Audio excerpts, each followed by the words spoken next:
욥은 보통 친구들에게 말을 할 때 2인칭 복수, 즉 너희들이라고 언급하며 말하였습니다.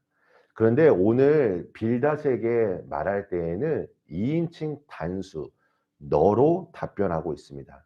이것은 아마 욥이 빌닷의 말을 듣고 매우 감정이 상하고 자극을 받은 것이라고 생각합니다.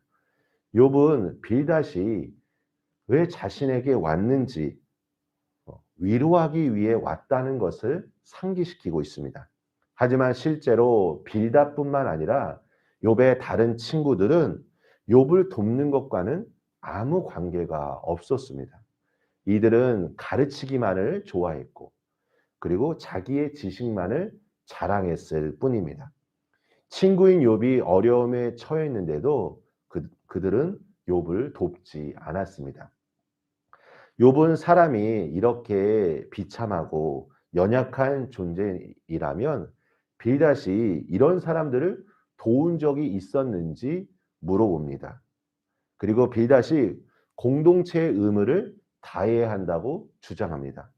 빌닷은 멀리서 이러한 사람을 찾을 필요가 없었습니다. 그 이유는 가까이에 보면 욥이 연약한 사람이기 때문입니다. 아무리 옳은 말을 한다 할지라도 그것이 사람을 돕는 데 사용하지 못한다면 참된 하나님의 지식이라고 볼 수 없을 것입니다. 다른 사람이 상처받는 것을 고려하지 않고 지식을 뽐내는 모습은 어리석은 모습일 것입니다.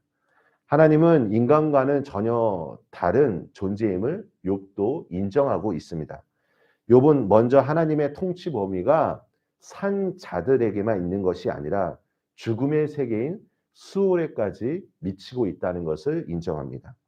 욥은 하나님이 세상을 만드신 창조주이시며 세상을 다스리시고 그 세상을 운행하시는 분이라고 말합니다.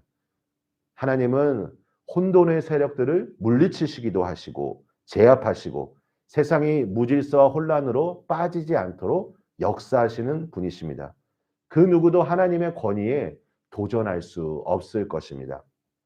이러한 하나님의 주권은 마지막 때의 심판으로 이어질 것입니다. 그때에는 삶의 모든 것이 드러나며 모든 것을 감찰하시는 하나님을 믿는 자들은 자신의 모든 것을 하나님이 보고 계심을 의식하며 하나님 앞에 정직한 모습으로 경건한 모습으로 살아야 할 것입니다. 하나님에 대한 욥의 묘사는 빌닷을 포함한 친구들이 마치 자신들만이 하나님을 독점적으로 알고 있는 것처럼 떠벌리는 것에 대한 경고로 보입니다. 자신을 경건하게 보이고자 하는 사람이 나타나는 특징이 있다면 바로 하나님이라는 말을 쉽게 올린다는 것입니다. 이것은 깊게 생각하지 않고 하나님이 어떠한 분인지 하나님의 섭리에 대해서 다른 사람에게 말하는 것입니다. 하지만 이러한 태도를 갖게 된다면 하나님의 참된 모습을 우리는 알 수 없을 것입니다. 우리는 결코 하나님의 그 모든 것들, 하나님의 그 전능하심을 우리는 헤아릴 수 없습니다. 매일의 은혜가 있고 새롭게 역사하시는 하나님의 일하심이 있기에 늘 겸손한 마음으로 주님 앞에 나아가야 하는 것입니다. 오직 우리가 할 수 있는 것은 우리의 연약함을 알고 주님의 도우심을 구하는 것입니다. 우리 사랑하는 성도 여러분, 삶이 다하는 그 순간까지 어제보다 오늘 하나님을 아는 지식들이 더 깊어지시기를 축복합니다. 그리고 이 모든 암들이 내 주변의 사람들에게 놀라운 소망의 메시지로 역사되어지기를 간절히 소원합니다. 오늘도 승리하시며 하루도 주님의 은혜를 온전히 경험하시는 우리 성도님들 되시길 예수님의 이름으로 축원합니다. 우리 함께 기도하겠습니다. 하나님 아버지 감사합니다. 오늘도 주님의 인도하심을 구합니다.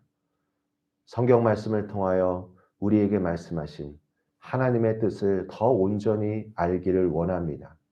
주님, 우리를 긍휼히 여겨주시고 우리 한 사람 한 사람 마음 가운데 찾아와 주시사 오늘도 주님 한 분만을 붙들고 주님이 주시는 지혜를 가지고 세상 많은 사람들에게 예수 그리스도의 사랑을 온전히 나타낼 수 있도록 축복하여 주시옵소서.